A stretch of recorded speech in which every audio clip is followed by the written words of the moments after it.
사무엘하 2장 1절로 11절까지의 말씀을 한 절씩 교독하도록 하겠습니다. 제가 먼저 1절부터 교독합니다. 그 위에 다윗이 여호와께 여쭈어 아뢰되 내가 유다 한 성으로 올라가리이까? 여호와께서 이르시되 올라가라. 다윗이 아뢰되 어디로 가리이까? 이르시되 헤브론으로 갈지니라. 다윗이 그의 두 아내 이스라엘 여인 아히노암과 갈멜 사람 나발의 아내였던 아비가일을 데리고 그리로 올라갈 때에 또 자기와 함께한 추종자들과 그들의 가족들을 다윗이 다 데리고 올라가서 헤브론 각 성읍에 살게 하니라. 유다 사람들이 와서 거기서 다윗에게 기름을 부어 유다 족속의 왕으로 삼았더라. 어떤 사람이 다윗에게 말하여 이르되 사울을 장사한 사람은 길르앗 야베스 사람들이니이다 하매 다윗이 길르앗 야베스 사람들에게 전령들을 보내 그들에게 이르되 너희가 너희 주 사울에게 이처럼 은혜를 베풀어 그를 장사하였으니 여호와께 복을 받을지어다. 너희가 이 일을 하였으니 이제 여호와께서 은혜와 진리로 너희에게 베푸시기를 원하고 나도 이 선한 일을 너희에게 갚으리니 이제 너희는 손을 강하게 하고 담대히 할지어다. 너의 주 사울이 죽었고 또 유다 족속이 내게 기름을 부어 그들의 왕으로 삼았음이니라 하니라. 사울의 군사령관 넬의 아들 아브넬이 이미 사울의 아들 이스보셋을 데리고 마하나임으로 건너가 길르앗과 아술과 이스라엘과 에브라임과 베냐민과 온 이스라엘의 왕으로 삼았더라. 사울의 아들 이스보셋이 이스라엘 왕이 될 때에 나이가 40세이며 두 해 동안 왕위에 있으니라. 유다 족속은 다윗을 따르니 11절 같이 합독합니다. 다윗이 헤브론에서 유다 족속의 왕이 된 날수는 7년 6개월이더라. 아멘. 아멘.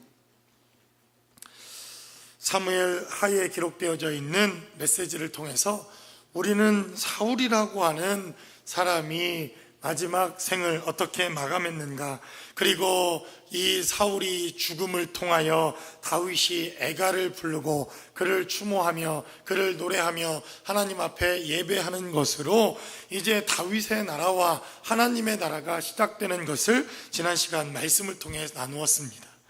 한 세대가 지나면 또 다른 세대가 돌아오고 좋은 왕이 나오면 때때로 나쁜 왕이 등장하기도 하고 또 나쁜 왕이 등장했다가 하나님께서 새로운 세대와 새로운 왕을 세우시는 것은 하나님의 섭리와 경륜이다 하는 것을 보게 됩니다. 이 사울이라고 하는 왕, 하나님께서 세우신 왕이었고 하나님께서 이스라엘을 축복하기 위해 세우신 왕이었다고 하는 것을 우리는 부인하지 않습니다. 사울도 어쩌면 처음부터 그 스스로가 이러한 저주 가운데 그리고 마지막 생을 이렇게 마감하려고 왕이 되지는 않았을 것입니다.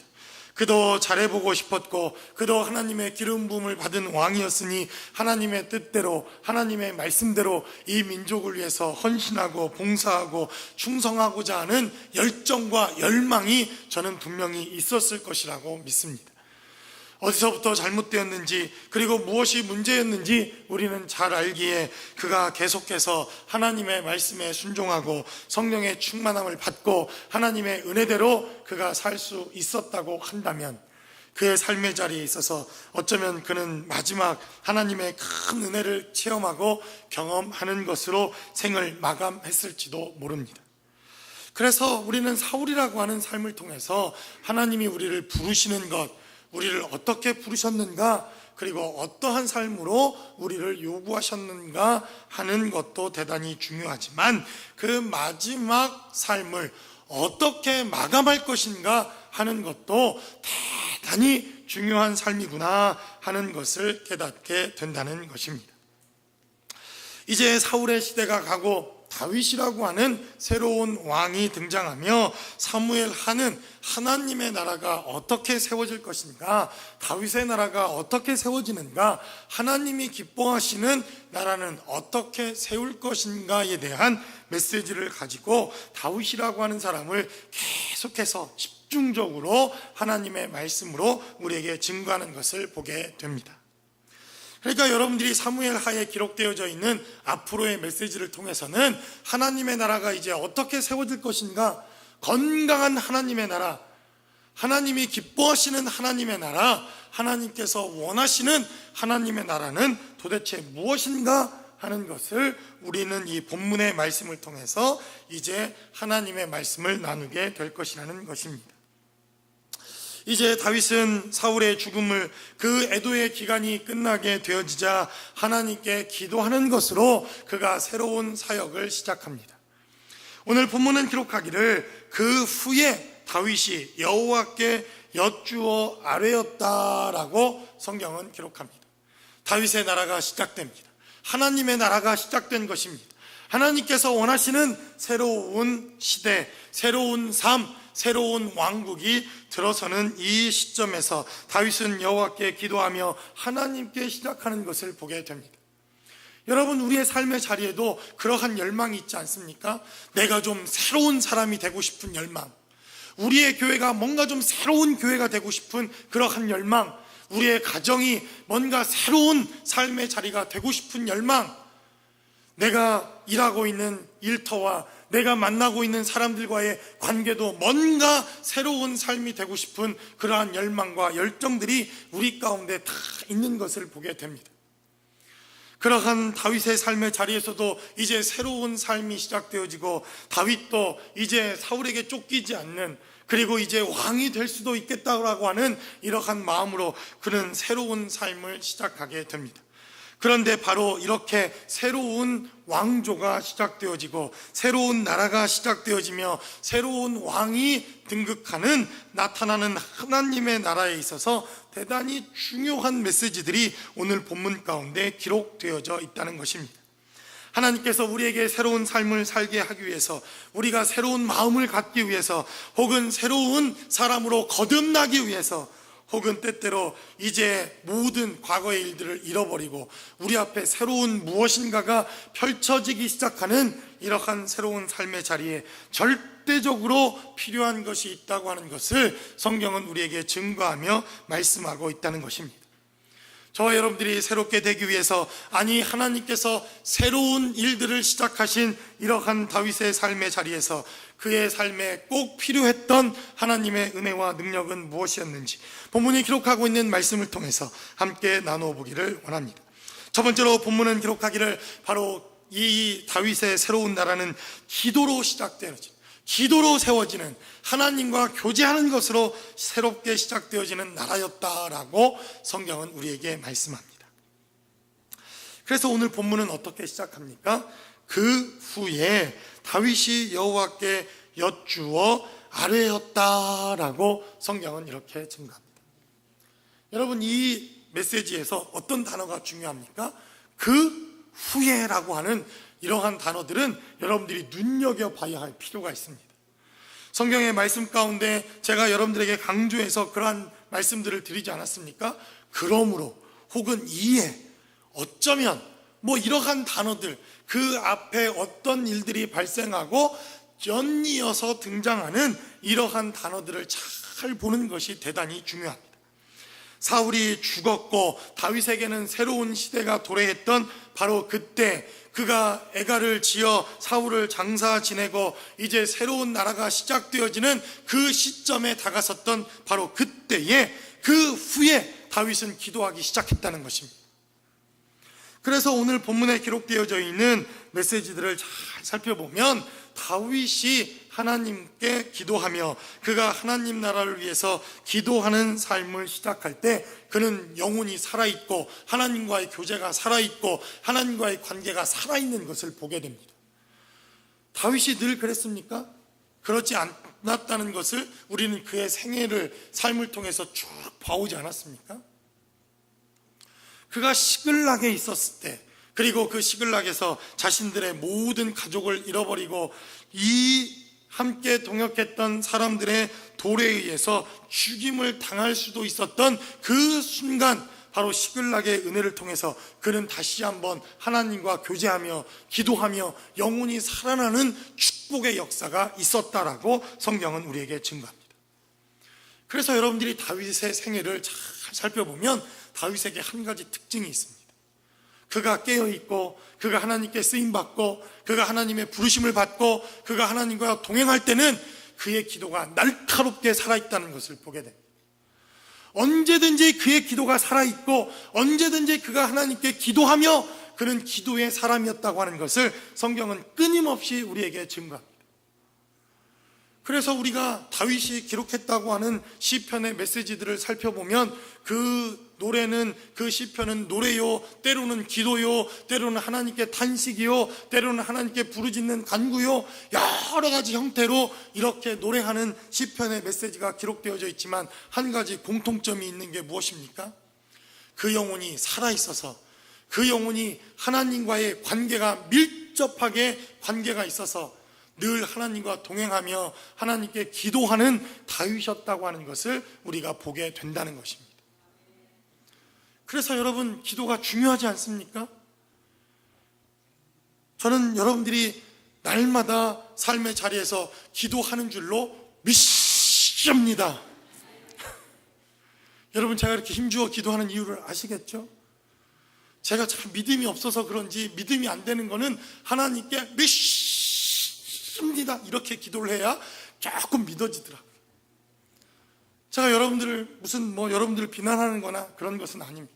저는 여러분들의 삶의 자리에서, 그리고 여러분들이 삶을 통해서 분명히 기도하는 사람들이요, 기도의 자리를 사모하는 사람들이요, 늘 기도하는 사람들로 믿습니다.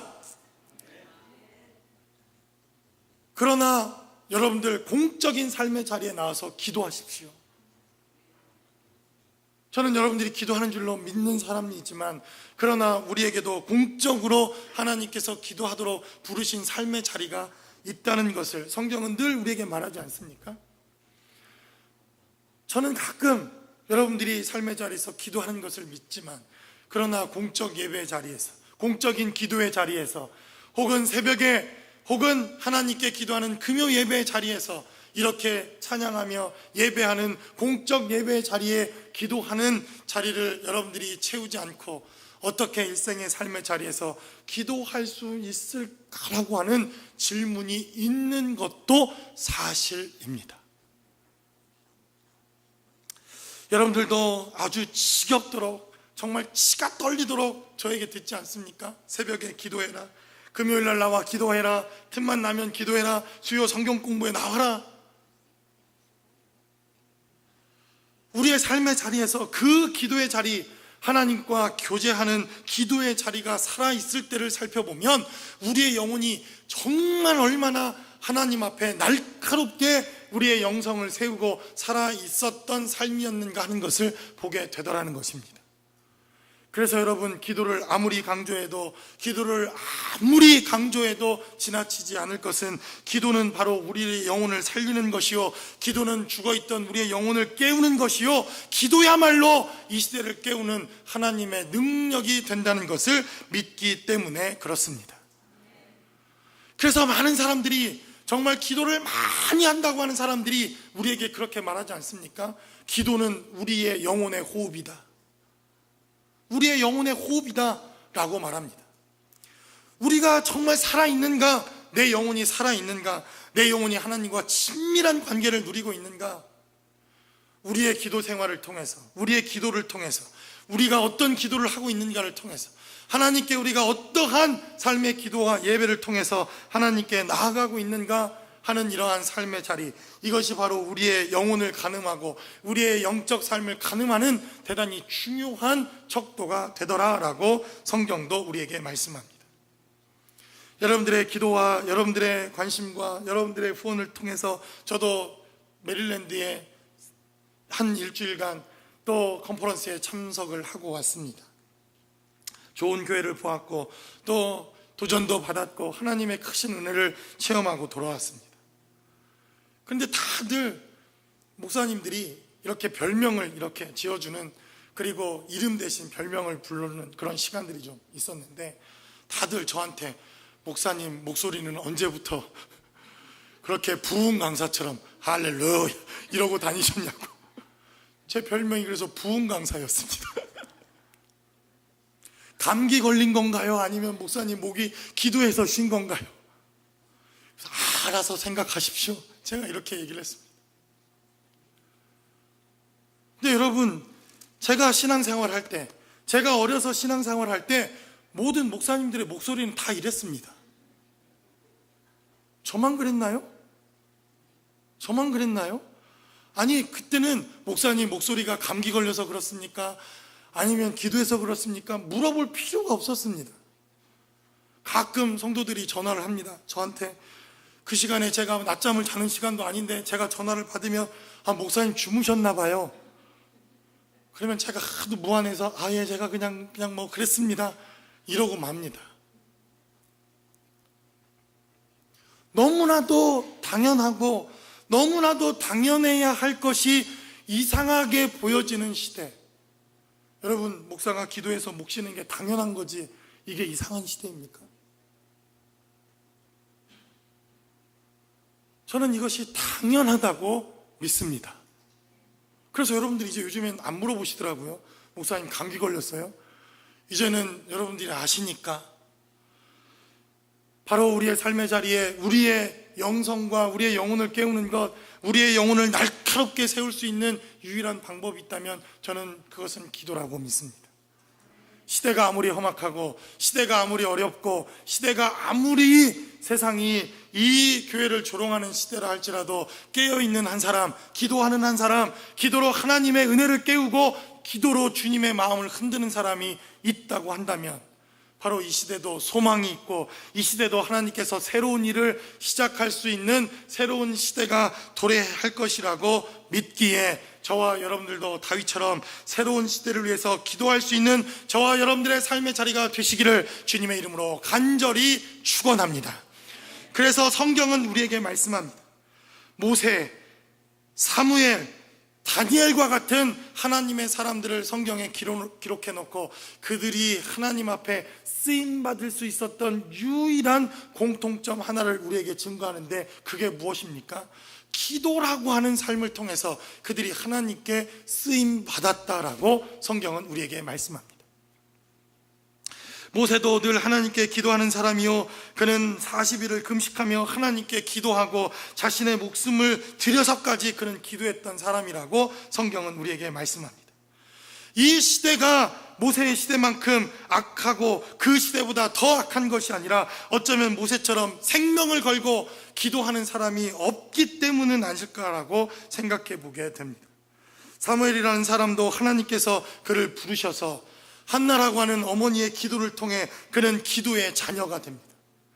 그리고 그는 늘 하나님 앞에 무릎 꿇고 기도하며 이 세대의 가장 암흑의 시대였던 사다 시대에 그는 영혼을 깨우고 세상을 깨우고 세대를 깨우는 기도의 사람이었다라고 성경은 말합니다. 그리고 그는 무엇이라고 말합니까? 나는 기도하기를 결단코 쉬는 죄를 하나님께 범치 않겠다라고 말합니다. 여러분, 기도를 쉬는 게 죄입니까? 그러나 그는 그렇게 말합니다. 기도를 쉬는 것이 죄요, 기도를 등한히 하고 기도의 삶을 게을리 하는 것이 죄라고 정의를 내릴 수밖에 없었던 사무엘의 삶이라고 한다면 그는 도대체 얼마나 기도하는 사람입니까? 다니엘도 왕 이외에 무릎을 꿇거나 기도하는 자를 죽이겠다고 하는 왕의 조서가 찍혀있는 그러한 조서를 받아들었음에도 불구하고 그는 습관을 쫓아, 그가 예전대로 해오던 습관을 쫓아 그는 하나님 앞에 3번씩 무릎 꿇고 기도하기 시작합니다. 나라마저, 아니 성전마저, 기도할 수 있는 처소마저 없었던 그 시대에 그는 끊임없이 기도하는 사람이었다라고 성경은 우리에게 증거합니다.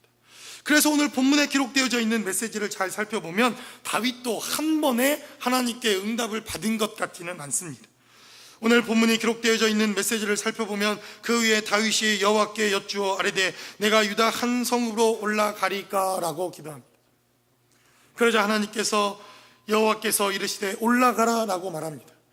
그러자 다윗은 또 하나님께 기도하기 시작합니다. 다윗이 아뢰되 어디로 가리까 이르시되 헤브론으로 갈지어다 라고 말합니다.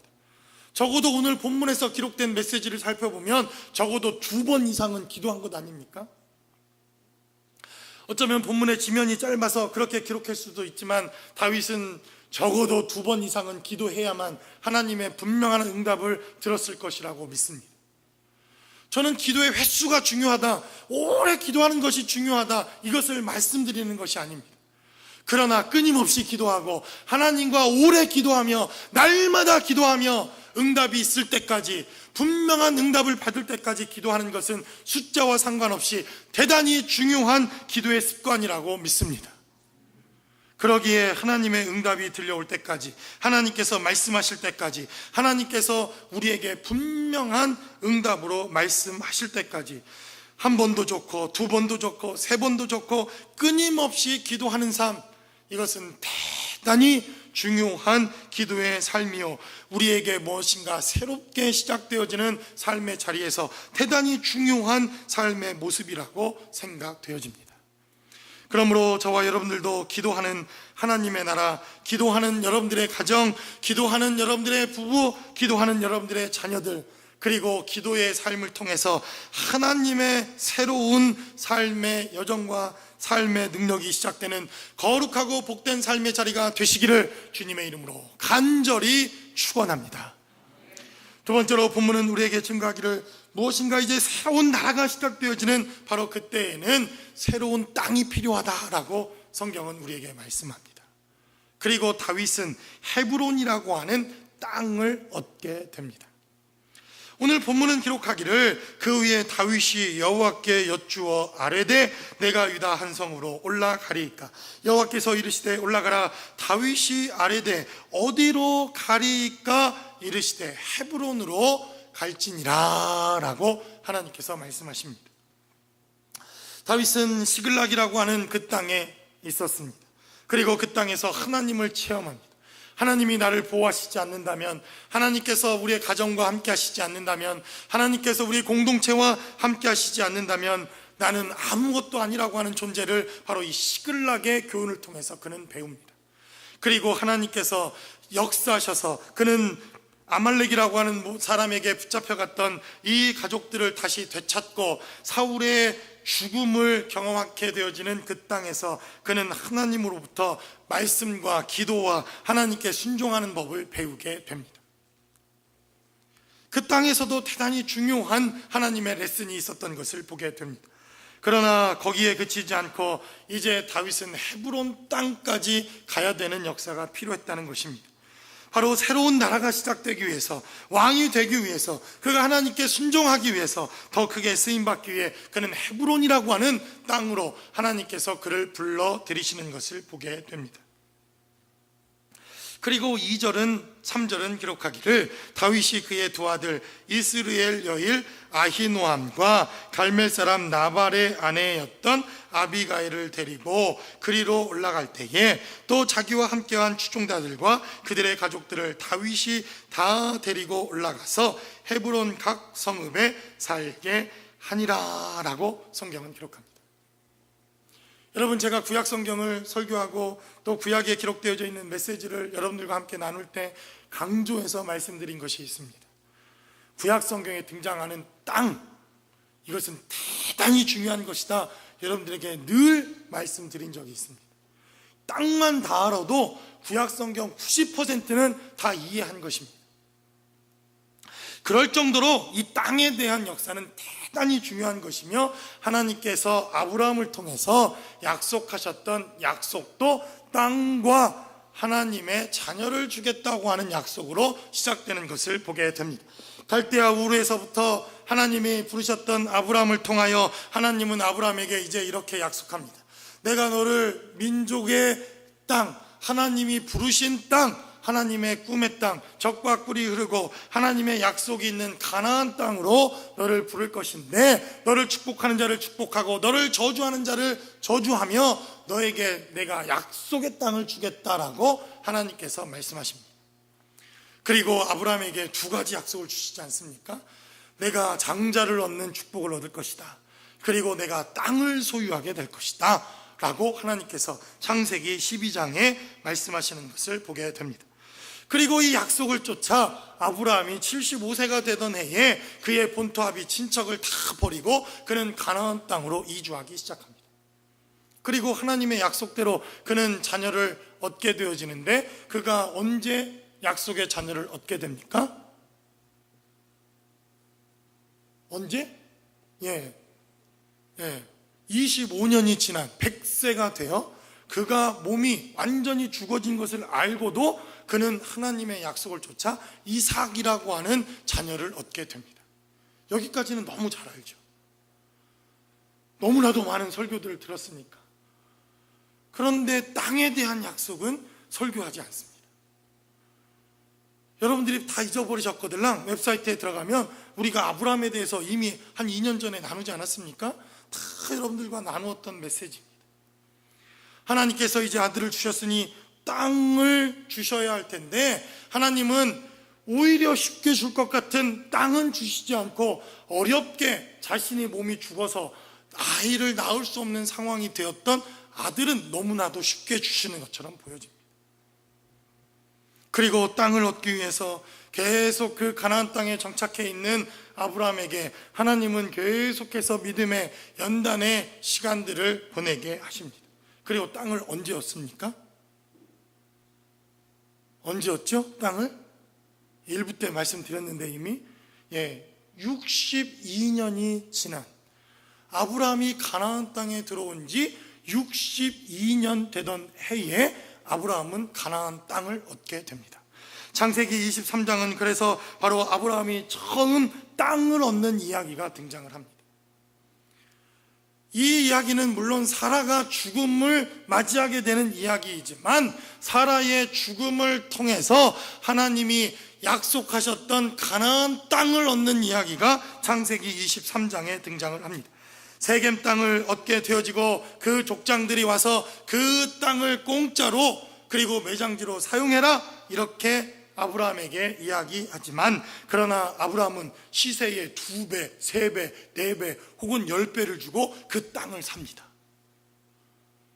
여러분, 땅 투기는 사실 아브라함이 원조입니다. 원조. 왜요? 하나님의 약속이 있기 때문에 그 땅을 꼭 차지해야 하기 때문에 값을 치르고서라도 하나님이 주시겠다고 약속하신 그 땅에 대한 약속이 있기 때문에 그렇습니다. 그래서 바로 아브라함의 이름으로 자신의 이름 등기로 첫 땅을 가나안 땅에 얻게 되어지는데 바로 사라의 매장지를 돈을 주고 사는 것으로 아브라함은 바로 헤브론 땅을 얻게 됩니다. 그 땅이 헤브론 땅이었다라고 성경은 우리에게 증거합니다. 바로 하나님께서 아브라함에게 주시겠다고 약속했던 땅, 바로 그 땅이 헤브론입니다. 여호수아 14장 6절로 12절까지 또 이 헤브론에 대한 메시지가 기록되어져 있습니다. 여호수아와 갈렙, 하나님께서 가나안 땅을 주시면서 갈렙이라고 하는 이 사람은 여호수아에게 이렇게 말합니다. 나에게도 땅을 달라고, 이 산지를 내게 달라고 하는 이러한 요청을 통해서 우리가 잘 아는 것처럼 갈렙이라고 하는 사람은 이 산지를 내게 주시옵소서라고 기도하기 시작합니다. 그리고 그가 얻은 땅이 바로 성경은 기록하기를 헤브론 땅이다라고 성경은 우리에게 말씀합니다. 여러분, 갈렙이라고 하는 사람, 시간이 없어서 다 설교할 수 없지만 어떤 사람입니까? 그는 하나님의 사람, 하나님의 백성, 이스라엘 백성이 아니었던 것을 성경은 우리에게 말합니다. 그는 이방인이었고 그의 이름 갈렙이라고 하는 이 이름도 제가 강단에서 이런 이 비속어를 사용할 수 없어서 이렇게 표현하지만 그는 강아지의 아들이라고 하는 뜻입니다. 갈렙이라고 하는 뜻이 바로 그러한 뜻입니다. 그러니 그가 얼마나 비참한 인생이요, 얼마나 하나님 보시기에도 비참한 삶을 살았던 사람이었는가 하는 것을 보게 됩니다. 그러나 그는 하나님의 은혜로 이스라엘 백성이 되었을 뿐만 아니라 유다 지파에 속한 사람이 되기도 합니다. 그리고 성경은 기록하기를 저 산지를 내게 달라고 그는 하나님께 부르짖기 시작합니다. 그 땅이 어디입니까? 헤브론입니다. 그래서 이 헤브론 땅을 얻는 것은 중요하다는 것입니다. 왜 그렇습니까? 바로 그것이 하나님의 약속의 땅이요, 하나님의 능력의 땅이요, 하나님께서 주신 은혜의 땅이라고 성경은 말하기에 그 땅을 얻는 것은 중요하다는 것입니다. 신약시대 교회를 살아가고 있는, 하나님께 예배하고 있는 우리의 삶의 자리에서 이 헤브론이라고 하는 것은 어디입니까? 렌초 쿠카몬가입니까? 어디입니까? 캘리포니아 땅입니까? 천국 밑에 미국이라고 하는 땅, 천당 밑에 분당, 이런 땅입니까? 헤브론? 성경은 말합니다. 바로 영적 헤브론은 바로 하나님의 교회요, 하나님의 공동체가 있는 땅이요, 하나님의 공동체가 머무는 땅이 바로 영적인 헤브론이다라고 성경은 우리에게 말씀합니다. 그래서 새로운 무엇인가가 시작되어지는 우리의 삶을 갈망한다고 한다면 바로 헤브론 땅과 같은 하나님의 교회, 하나님의 백성이 머무는 그 장소, 하나님의 임재가 머무는 그 장소, 하나님의 약속이 머무는 그 장소, 바로 교회가 대단히 중요하다고 하는 것을 성경은 우리에게 말씀합니다. 저는 그래서 제자들 교회가 바로 영적 헤브론 땅이라고 믿기에 저와 여러분들이 이 몸된 교회를 세워나가는 일에 함께 하실 수 있기를 주님의 이름으로 간절히 축원합니다. 그래서 영적 헤브론이 중요하지 않습니까?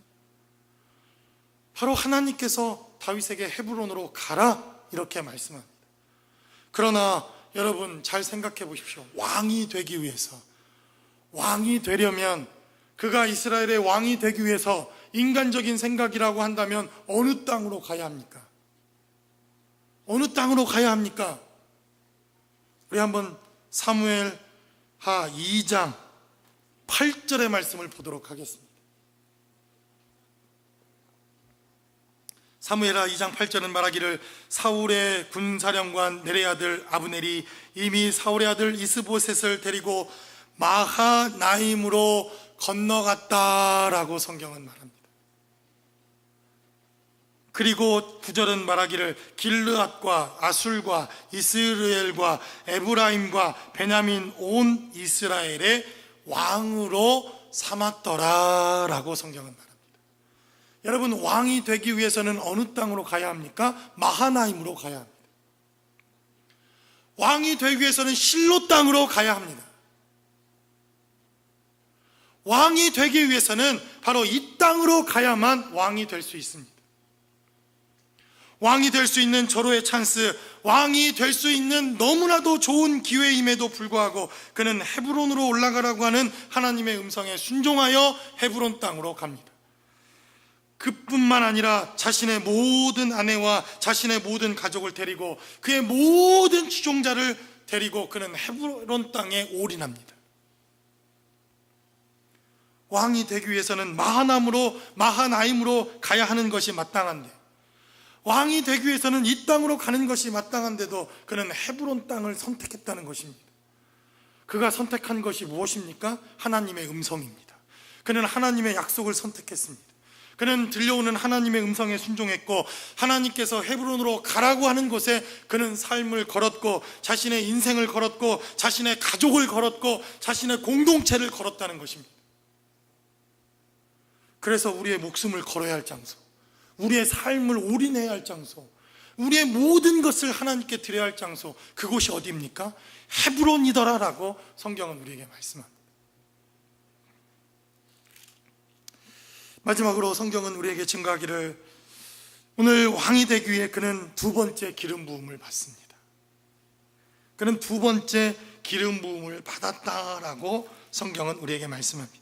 7절은 증거하기를 이제 너희는 손을 강하게 하고 담대히 할지어다. 너희의 주 사울이 죽었고 또 유다 족속이 내게 기름을 부어 그들의 왕으로 삼았느니라 라고 그는 그렇게 고백합니다. 우리가 다윗에 대한 메시지를 나누면서 다윗이 몇 번 기름 부음을 받는다고 말씀을 드렸습니까? 네, 3번. 잃어버린 분이 계실 것 같아서 제가 친절하게 말씀을 드리지 않았습니까? 다윗은 3번 기름 부음을 받습니다. 그리고 오늘 본문에는 두 번째 기름 부음을 받는 메시지가 기록되어져 있습니다. 그리고 유다 족속이 내게 기름을 부어 그들의 왕으로 삼았다라고 성경은 말합니다. 이 기름 부음을 받는다고 하는 표현은 대단히 중요합니다.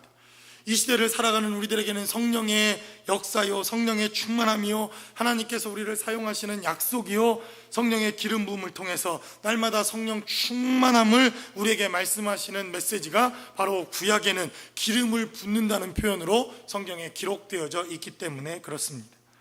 그리고 다윗은 이제 두 번째 충만한 기름 부으심을 받고 그는 유다의 왕으로 서게 됩니다. 근데 여러분 8절부터 11절까지 기록되어져 있는 메시지를 살펴보면 뭔가 이상한 점 하나를 발견하지 않습니까? 그게 무엇입니까? 분명히 구약 성경은 기록하기를 왕과 제사장과 선지자는 하나님의 기름을 부어 하나님께 기름 부음을 받고 왕이 되도록 하나님께서 말씀하시는 것을 보게 됩니다. 그래서 우리도 메시아, 얼마나 공부를 잘 했습니까? 그리스도라고 하는 것은 메시아라고 하는 뜻인데 바로 예수님이 우리의 메시아요, 왕이요, 선지자요, 제사장으로 오셔서 그가 기름 부음을 받았다. 우리는 성경 공부를 잘해서 잘 알고 있습니다. 그런데 오늘 8절로부터 11절까지 기록되어져 있는 이스보셋이라고 하는 사람이 왕이 됨에도 불구하고 그가 기름 부음을 받고 왕이 되었다고 하는 기록은 성경에 기록되어 있지 않습니다. 그도 분명히 왕이었는데, 그도 분명히 왕이 되었는데, 그도 분명히 왕이 되었다라고, 이스라엘을 다스리는 왕이 되었다라고 성경은 기록하지만 그는 성령의 기름 부으심, 하나님께서 기름을 부어 그가 왕이 되었다라고 성경은 기록하지 않고 있다는 것입니다. 그런데 이상하지 않습니까? 기름 부음을 받은 왕은 한 유다의 조그마한 아직 그러한 왕이 됩니다. 그런데 기름 부음이 없었던 이스보셋이라고 하는 왕은 유다 지파를 제외한 모든 이스라엘의 왕이 됩니다. 다른 말로 하면 성령의 기름 부으심을 받고 하나님의 약속의 메시지를 듣고 하나님의 음성을 들었음에도 불구하고 다윗은 아직 온 유대와 이스라엘 온 땅을 다스리는 왕이 될 수 없었다는 것입니다. 그런데 하나님의 기름 부으심이 없었지만 세상의 권력과 세상의 논리와 세상의 힘의 권력을 통해서 이스보셋이라고 하는 사람은 세상의 왕이 됩니다. 우리는 지금 무엇을 쫓고 있는지, 성령의 기름 부음을 받았음에도 불구하고 아직도 7년 6개월이나 되는 시간을 기다려야 하는 다윗이라고 하는 사람과 성령의 기름 부으심이 없었음에도 불구하고 세상에서 왕 노릇하고 있는 이 이스보셋, 어쩌면 우리는 아직 하나님의 기름 부으심도 없이 세상에 왕 노릇하고 있는 이 이스보셋을 부러워하는 삶을 살고 있지는 않습니까? 하나님의 기름 부음 없이 세상에서도 얼마든지 왕 노릇할 수 있습니다. 그것이 물질이 될 수도 있고, 그것이 명예가 될 수도 있고, 그것이 세상에 주는 달콤한 안락과 세상이 주는 유혹일 수도 있겠다고 여겨집니다. 분명히 성경은 기록하기를 하나님의 기름 부으심을 통하여 왕이 되었지만 다윗은 무려 7년 6개월이나 되는 그 시간 동안을 그는 기다리고 또 기다리며 또 기다렸다라고 성경은 우리에게 말씀합니다. 저도 한 주간 이 메시지를 들으면서 하나님께서 기름 부음을 받고 하나님의 사역자로 세움을 받았음에도 불구하고 나는 지금도 인내하며 기다리며 아직도 하나님께서 연단하시고 인내하는 이 삶의 자리를 사모하며 기다리고 있는지, 아니면 빨리 세상 사람들이 알아주고 세상의 환호와 세상의 왕으로 삼는 자리, 그 보좌를 탐하고 있는 목회자는 아닌지, 과연 우리는 지금 무엇을 쫓아 우리의 삶의 자리 가운데 있는 것인지, 주의 몸된 교회는 지금 무엇을 향해 쫓아가고 있는지 곰곰이 생각해 봐야 할 시대에 우리의 삶의 자리가 있다고 여겨집니다. 그래서 다윗은 무려 한 번도 아니고 두 번이나 기름 부음을 받았음에도 불구하고 그는 또 인내합니다. 그는 또 기다립니다. 그는 또 헤브론에 머뭅니다. 그는 또 하나님을 바라보기 시작합니다. 오직 하나님을 바라보겠다고 작정했던 바로 다윗의 이러한 인내와 오직 하나님만을 의지하는 그의 삶을 통해서 다윗의 나라는 더욱더 견고해지고 다윗의 나라는 이 땅에 하나님의 나라로 세워질 것을 우리는 알기에 이 인내가 어리석은 것이 아니요 하나님만을 바라보는 것이 미련한 것이 아니요 결국엔 하나님께서 다윗을 통해서 역전시키셔서 이스보벳을 부끄럽게 하시며 그들을 왕으로 세운 자들을 멸하시며 하나님이 없이 왕이 된 것이 얼마나 허무한 것인가를 하나님께서 가르쳐 주실 그 인생들을 향해서 보여주실 은혜와 능력이 우리 가운데 있다는 것입니다. 그러므로 여러분들, 세상이 주는 그것을 너무 쉽게 쫓지 마십시오. 언젠가 반드시 기름 부은 자들이 나타나 그러한 것들을 하나님의 은혜가 무엇인지를 깨닫게 하며 이 땅에 세워진 왕이 얼마나 초라하게 몰락할 수 있는가를 보여주는 바로 그 나라, 그것이 하나님의 나라요, 그것이 하나님의 뜻이요, 그것이 이 땅의 삶을 살아가는 저와 여러분들의 삶의 선택이어야 한다고 성경은 우리에게 증거하고 있기 때문에 그렇습니다. 그러므로 지금 조금 더디가고 7년 6개월을 더 기다려야 하는 다윗의 삶의 자리이지만 저와 여러분들이 헤브론을 선택할 수 있는, 그리고 주님의 음성을 선택할 수 있는, 주님의 뜻을 기다릴 수 있는, 그리고 그 주님만을 바라볼 수 있는, 그리고 그 주님께 우리의 모든 인생과 삶과 우리의 가족과 우리의 모든 이웃과 우리의 생애를 걸 수 있는, 올인할 수 있는 저와 여러분들이 되시기를 주님의 이름으로 간절히 축원합니다. 기도하겠습니다.